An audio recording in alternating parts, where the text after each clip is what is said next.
आज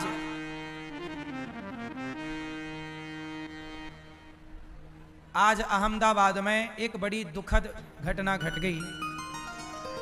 लंदन जाने वाली एक फ्लाइट क्रैश हो गई। आज 1:30 बजे 240-50 के लगभग लोग जल गए, मृत्यु हो गई। पूर्व मुख्यमंत्री भी सवार थे गुजरात के उस फ्लाइट में, और फ्लाइट उड़ी है और आग लग गई उसमें, जाके एक बिल्डिंग से टकराई, जिस बिल्डिंग से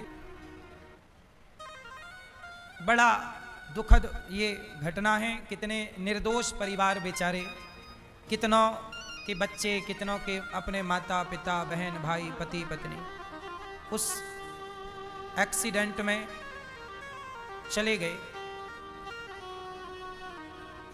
इसलिए हम आपसे यही प्रार्थना कहते हैं, ये हादसे हमें ये सिखाते हैं कि हमें अपना काम अच्छे से करना चाहिए। जिस आदमी ने उड़ान भरने के पहले प्लेनों को चेक करने वाले इंजीनियर होते हैं, जब फ्लाइट उड़ती है ना, उसके पहले पूरी उसकी छानबीन होती है। इंजीनियर उसको चेक करते हैं कि कोई गलती तो नहीं है, कोई दिक्कत तो नहीं। उन्होंने शायद ध्यान दिया ना होगा, और वो फ्लाइट 9 घंटे की फ्लाइट होती है, मतलब 9 घंटा लगता है लंदन जाने में। तो लंदन जा रही थी वो, और वो एयरपोर्ट से उड़ी और बस वहीं गिर गई, बाउंड्री के बाहर। 1 मिनट के भीतर वो उड़ ही नहीं पाई, ऊपर गई ही नहीं, क्योंकि उसकी जो ऊपर जाने का इंजन रहा होगा, स्पीड रेस रही होगी, उसमें कोई दिक्कत थी। ये देखने से पता चलता, यदि ठीक से देखा गया होता तो। जब लोग अपना काम सही नहीं करते तो उनका परिणाम दूसरे को भोगना पड़ता। इसलिए अपने काम के प्रति ईमानदारी कितनी जरूरी है, क्योंकि आपकी लापरवाही किसी की जान ले सकती है। अब उड़ान से पहले पूरा चेकअप होता है, ठीक से चेक क्यों नहीं किया गया? सवाल तो खड़ा रहेगा ना। ये उस हादसे में सोचिए, सारे लोग ही लगभग जिंदा, कितना भयंकर वो दर्दनाक मंजर रहा होगा ना, जब आग लगी उसमें जिंदा जलना कितनी बड़ी सजा है।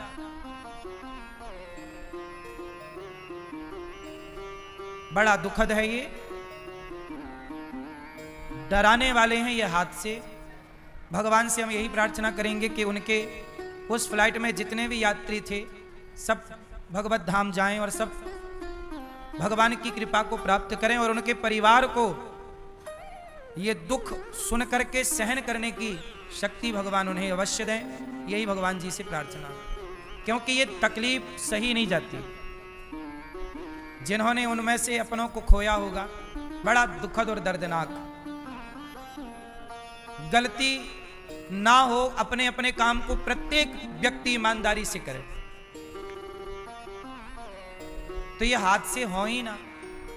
अब कई बार ट्रेन टकरा जाती है, ट्रेन टकरा गई आपस में। अब ये बताओ, ट्रेन टकराई कैसे?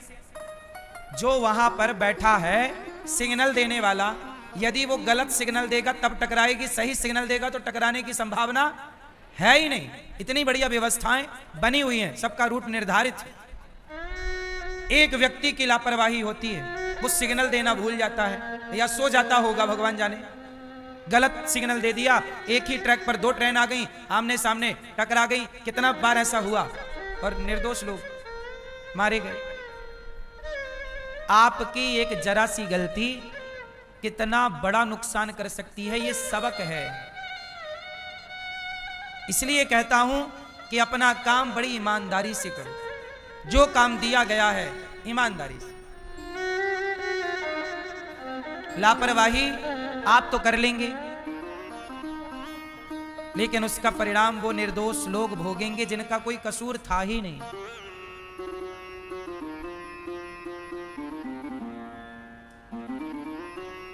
जबकि फ्लाइट की यात्रा सबसे सुरक्षित यात्रा मानी जाती है।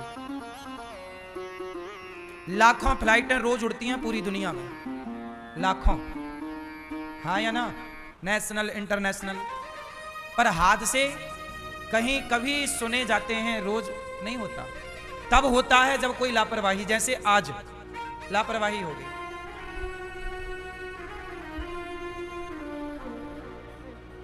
वरना अभी देखो ना, अभी पाकिस्तान के युद्ध के बाद एक फ्लाइट हमारी आकाश में फंस गई थी तूफान में। पाकिस्तान ने अपना एयरवेस नहीं दिया था लैंडिंग के लिए इस जगह, या ऊपर का आकाशीय हिस्सा, तो इमरजेंसी लैंडिंग करा दी पायलट ने, सूझबूझ से सुरक्षित करा दी। आगे का हिस्सा टूट गया फ्लाइट का, पर बच गई जान सब यात्रियों की। चलो वो तो एक कैसा कि हवा तूफान में फंसा, पर ये तो उड़ते उड़ ही नहीं पाई और आग लग गई। तो इसमें मतलब इंजन में पहले से दिक्कत थी, वरना एक आध घंटे उड़ती गर्म होती तो मानते चलो भैया गर्मी के कारण आग लग गई, पर अभी तो वो उड़ी ही थी। उड़ने जमीन छोड़ने से ठीक 1 मिनट बाद टकरा गई। उस 1 मिनट में वो पायलट क्या करता, ऊपर होती तो बैलेंस बनाता, खाली जगह पे उतारने की कोई, अभी तो उड़ ही नहीं पाई थी, ना वो आकाश में थी ना जमीन में थी, बीच में थी। उसका इंजन काम ही नहीं कर रहा था। मतलब गलती तो थी किसकी, देखने वाले की। गलतियां कोई ना करे तो कोई हादसा, अब सारे लोग अपनी अपनी दिशा पे गाड़ी चलाएं, शराब पीकर ना चलाएं, सूझबूझ से गाड़ियां चलाएं, तो क्या रोड एक्सीडेंट होगा?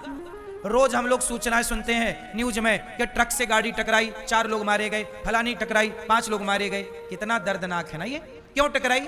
आपने ओवर स्पीड चलाई, आपने शराब पी के चलाई, आपने बिना इंडिकेटर दिए घुसा दी, मोड़ दी। गलतियां ना हो तो हादसे ना हो। हादसे की वजह गलती ही है। कोई सिस्टमैटिक चले, सारे लोग सिस्टमैटिक चले तो कोई हादसा ना हो। बोलो हाँ। लापरवाही ये सबसे बड़ा कारण है। इसलिए आप लोगों से मैं प्रार्थना करूं कि आपको जो काम दिया जाए उस काम को बड़ी सजगता से, ईमानदारी से करिए।